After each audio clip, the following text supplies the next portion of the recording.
It has been a very rare thing for me to actually be able to sit down and analyze this man's speech patterns and his cadence and his body language over an extended period of time to be able to illustrate a lot of the things that I've been making videos about regarding this man. But today he gave me that opportunity. Unfortunately, when it was being broadcast live, I was on the road and could only listen to it over the radio, but that actually gave me a lot better insight.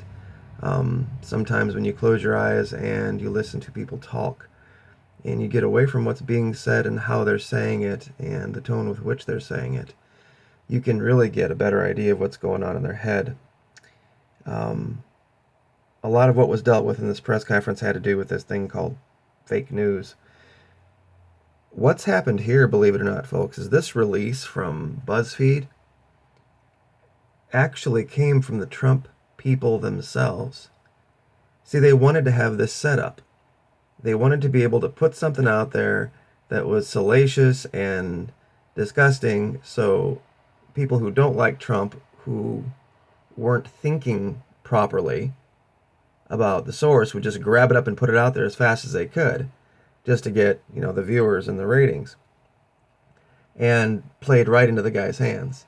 And the reason they did that is just so they could have this press conference, and they could shoot down fake news, and they could just attack these outlets, because it was clear that what was being put out was patently false, with misspellings and things that are easily disproven. And they were all ready for this. They had statements all set up. They had lawyers out there. They had Mike Pence out there, and they were completely cocksure, absolutely, totally false, because they made it up. But what they did is they made something up that was pretty close to the truth of what Russia really does have on this guy. So when they decide, the Russians or the Chinese, whichever one, to drop the hammer on this guy, they're going to be able to point back to this press conference and say, see, this is just another attempt at lying, at fake news. And if anybody remembers the videos that I made about the NSDAP, the Nazi socialist program, point 23 was the demand of the prosecution of people who promulgated things, what they called known liars or known lies, and that's basically their version of fake news. So I've gone through this, and I wanted to actually play it through while I was talking, but it would take way too long. It's, an hour and a half, and even at double speed, it's too long for my videos. But I'm going to give you some markers. Now, this is the ABC News Trump full press conference as president-elect. If you go to there, the timestamps of what I'll get you will illustrate what I'm going to say. Once again, they come out with an opening statement, shooting this. I don't know who was speaking right off the top, but that's the first thing they go for. Then Mike Pence comes out at the 17-minute mark, and then he throws his weight into it. And then at the 19-minute mark, Trump comes out and does the same thing. 23 minutes, 50 seconds, he starts talking about a movement unlike the world has ever seen. And this goes to the level of narcissism that is just mind-boggling. 24 minutes, 13 seconds. He talks about all the states that came through for him and how those states are going to be getting great jobs. So there's the quid pro quo for you. At 26:40, he talks about classified briefings, and there was a question about it. But he talks about witnesses at these briefings. And I'm like, witnesses? Why would you need witnesses at a classified briefing? I mean, they could, if you tell something to a one person or 100 people, nobody can repeat it. So he was saying it as if, he needed somebody else to back him up or what he was saying. 28 minutes and 10 seconds. He talks about Russia and hacking us, and finally admits it. After so many times saying that Russia didn't hack, he just colors it now that they actually succeeded when they went into the DNC, but the RNC was so great that they didn't get in. But then at 29:40, he said the Russians knew immediately when this thing was released by BuzzFeed that it was false. Well, how would the Russians know that immediately? Well, I can tell you how. Because they made it up, meaning the Trump people made it up, and Russia knows what the truth is already. So there would have been no time for Russia to even to do a cursory investigation into whether it was true or not. But that they know this and that they're willing to say it out here in a press conference, so that they set this up themselves just to be able to have something to fall back on when the truth of this guy really does come out. Now there's some personality things as well. 3115 refers to himself in the third person and does this throughout the entire conference. It's a very, very strange sign of a psychopath to talk about Trump like this, and Trump does this, and Trump believes that, when, I mean, it's just insane. He's still running the campaign. I noticed this all the way through here.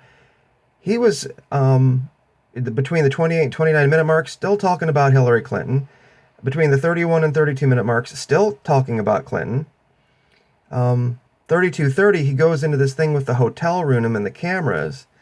And when you look at his body language change there, you can tell that there is something going on with this guy, that they caught him. They might have him on video with something. And the way that he completely changes expression there.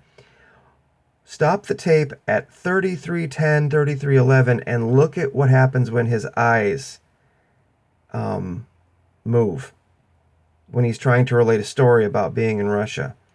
You can tell he's making it up. You can tell he is just really thinking about what he's saying so he doesn't slip up. 33 minutes, 33 seconds. He has this little thing he does where he just kind of shrugs his shoulders and says, "Does anyone really believe these stories?" And he look at the facial expression. You know, he looks like a kid trying to get out of getting caught with the cookie jar. 34:45. He tries to play on people's emotions, saying how he gave up a $2 billion deal with Dubai. 36 minutes. He talks about how easy it would be for him to run both the entire U.S. government and his business at the same time. Just insane. I mean, 36:45, the expression comes back again. He's still talking about Hillary Clinton. Then he puts a lawyer up and she goes on for a while. And then at 59 minutes, he comes back and he starts talking about the way he's going to punish businesses that work cross-border. And it's just basically a complete reiteration of the NSDAP Nationalist program for businesses, and that how all businesses are going to be in the greater Germany, in this case, the greater America. 1 hour, 2 minutes, 15 seconds, third person referral again. At 1 hour, 5 minutes, he pretty much just reiterates the entire setup of the fake news thing. He has a narrative that he's created that, you know, he had this all set up and ready to go just so he could shoot it down. So that if anybody does have anything on him, you know, he's going to be able to shoot it down completely because of this press conference. So, and it just goes on and on. 1 minute and 7 seconds, Lindsey Graham, he goes, you know, back to that.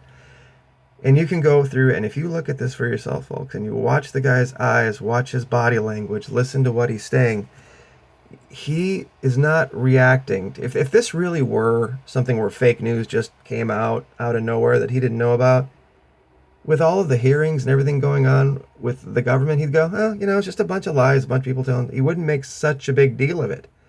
But here he makes this giant, you know, federal case out of this thing that BuzzFeed reported, and the way they're speaking of it and the way that they're talking about it just smacks of a setup. It's absolutely a setup.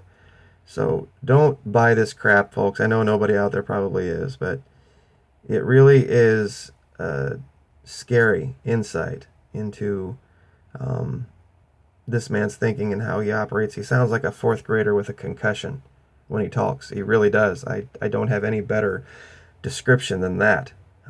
The way he repeats himself over and over again. Last thing I want to cover, and I noticed this. Sometimes he'll refer to himself in the first person using I. Those are things he really cares about and things he knows he can take credit for. With things that he's not real sure about or things that he thinks might not work, he uses the we, the plural, talking about him and his team so he'll have somebody to toss it off on. But when he really gets into the super narcissistic mode, like I said, he'll start to refer to himself in the third person, as in Trump does this and Trump does that and Trump does the other. So anyway, 10 minutes. I try to keep him under that, and it's been kind of a rough day, so I'm probably rambling a little bit. But anyway, folks, keep your heads on a swivel, and thank you for coming here, and like, share, subscribe. We will see you next time. Thank you.